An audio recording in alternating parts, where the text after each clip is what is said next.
Mexico, and we have our twin town, San Jose del Cabo. Okay, it's important because if you ever decide to come back to Cabo San Lucas on an airplane, you're gonna be landing in San Jose del Cabo.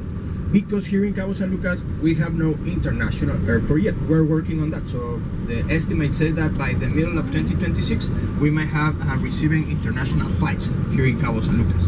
Right? Perfecto. I beg your pardon? Yes, exactly. Yes. Well, there's something else. I have to be very honest with you. Honestly, Cabo San Lucas, the governors here, they never thought this. Well, they never think, but they never thought this place it was gonna grow this big and this fast. So that's why we're facing big challenges about infrastructure. If I have the time, I would like to share some of that with you. But I have some other information that I would like to share with you. So, first of all, I know that all of you, ladies and gentlemen, you already signed the waiver. That's cool. What I'm gonna need from you right now, please, is I have this sheet of paper here. The only thing, ladies and gentlemen, I'm gonna need from you is your cabin number and how many people is coming with you. Just to match the people on the waivers and the people here in the bus with me. So I'm gonna start with these good fellows here.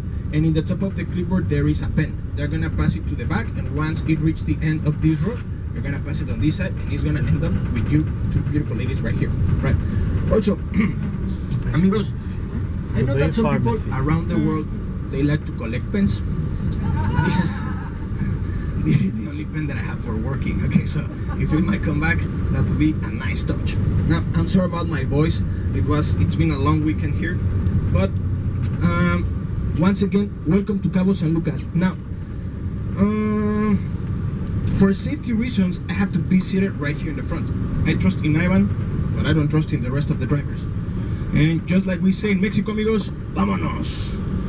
Alright, so, ladies and gentlemen, ahead from us, you're gonna see a speed bump. Once we reach the speed bump, I would like you please to take a look to the right of the bus, because you're gonna be able to see the marina of Cabo San Lucas. Now, here, yesterday, it was packed. You couldn't fit a needle right here, because yesterday it was the final of the biggest and most important famous fishing contest of the world, the Beast tournament. Maybe you heard about that. And for example, to give you some context about this tournament, I think that that's the reason why Cabo San Lucas became very popular as a fishing destination. And just to do a very quick disclaimer, amigos, all of these buildings that you can see surrounding your view right now, all of this, it was developed in the last 40 years. Before that, Cabo San Lucas, it was just a fishing village. Actually, if you may take a look to the left, you're gonna see the most renowned and famous nightclubs, like this one right here. This is the Squid Row. And amigos, believe me, if you ever have a young relative coming to Cabo on a spring break, that's the spot where you can find them. That one and Mango Deck in the Medano Beach area, which is one of the famous beaches club that we have right over here.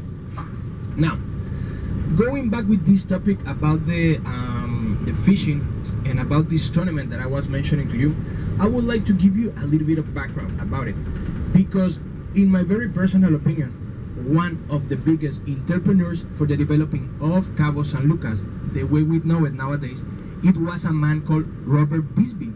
Robert Bisbee, ladies and gentlemen, he used to be a mechanic for boats, and he used to come here to Cabo in the late 70s and in the early 80s to fix the boats of the rich and the famous.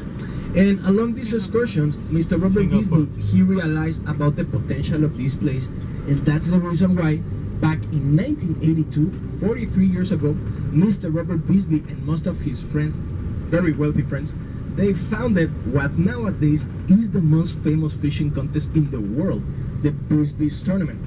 Now, for you to have an idea, ladies and gentlemen, how big and important this tournament has become during the years, check this out.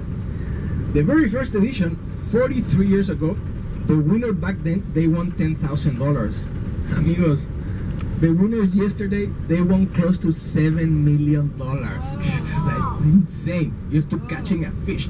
And if you want to know what you need to catch to earn that much money. The winner team, they caught a black marlin. It was 459 pounds.